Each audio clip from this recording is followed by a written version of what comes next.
Hi hello नमस्कार प्रणाम राम राम। हम विचार कुमार ऐसे स्कूल में आप सभी का स्वागत है। क्या डॉलर का दबदबा खत्म होने वाला है?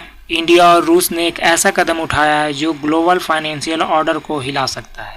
एक ऐसा कदम जो डॉलर की ग्लोबल मोनोपोली को सीधी चुनौती देता है।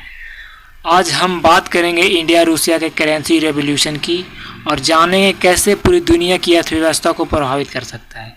तो चलिए शुरुआत करते हैं। वर्तमान में लगभग 88% ग्लोबल फॉरेक्स ट्रांजैक्शन डॉलर में होता है। ऑयल से लेकर आर्मी ट्रेड तक सब कुछ यूएसडी में डोमिनेट होता है, लेकिन अब कई देश डॉलर की डिपेंडेंसी से निकलना चाहता है, खासकर ब्रिक्स देश। एग्जाम्पल की बात करें तो रूसिया पर अमेरिका ने जब से सैंक्शन लगाए हैं तब से रूस ने ऑल्टरनेटिव सिस्टम की तलाश तेज कर दी है। इंडिया ने भी रूपी ट्रेड को प्रमोट करना शुरू किया है। इंडिया और रूसिया का नया फैसला क्या है? दोनों देश अब बायलैटरल ट्रेड में डॉलर की बजाय रूपी रूबल मैकेनिज्म अपनाने की कोशिश कर रहे हैं। इससे दोनों का फ़ायदा है। सैंक्शन से बचाव, करेंसी रिजर्व की सुरक्षा, इंपॉर्टेंट एक्सपोर्ट कॉस्ट में कमी। 2022-23 में इंडिया का रूस से इंपोर्ट बढ़ा है, crude oil, fertiliser, defence equipment, लेकिन एक्सपोर्ट कम होने की वजह से इंडिया पेमेंट में दिक्कत आई है।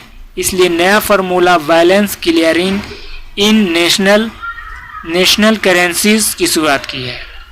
US reaction and geopolitical angle से देखें तो अमेरिका की चिंता क्यों बढ़ी है? डॉलर की पावर पॉलिटिकल है।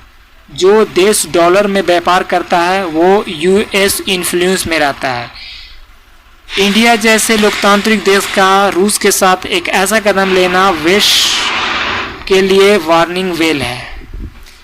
कैटसा सैंक्शन का खतरा फिर से उठ सकता है, लेकिन इंडिया ने साफ कर दिया है कि स्ट्रेटेजिक ऑटोनॉमी फर्स्ट। भारत अब किसी भी यस मैन फॉरेन पॉलिसी नहीं चाहता है। जयशंकर का बयान भी देखें, हम अपने लोगों के हित में फैसले लेते हैं, किसी तीसरे देश को खुश करने के लिए नहीं। आरबीआई ने 2022 में रूपी ट्रेड मैकेनिज्म की अनुमति दी है। स्पेशल वॉस्टा अकाउंट रूसिया के बैंकों के लिए खोले गए हैं। रूपी में पेमेंट सेटलमेंट इंडिया में, रूबल में रूसिया में।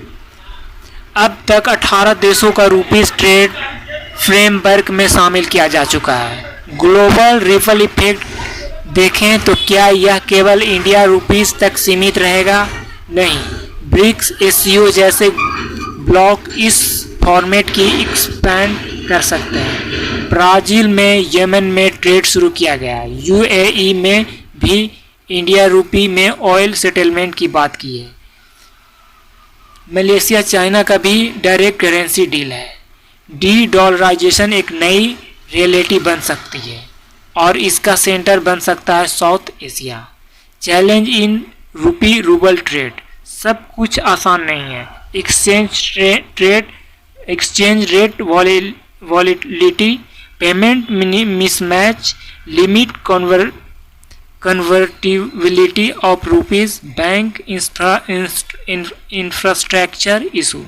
लेकिन भारत के पास अब दुनिया की 5th लार्ज इकोनॉमी होने की लेवरेजी है, जो रूपी इंटरनेशनलिज्म को मोदी गवर्नमेंट ने प्रायोरिटी बनाया है। इंडिया और रूसिया का यह कदम सिर्फ व्यापार नहीं, एक फाइनेंशियल रिवॉल्यूशन है। यह डॉलर की पकड़ को चुनौती देने वाला कदम है, जो आने वाले दशकों में ग्लोबल पावर इक्वलाइजेशन की बदल सकता है। भारत अब ग्लोबल स्टेज पर अपने टर्म पर खेल रहा है।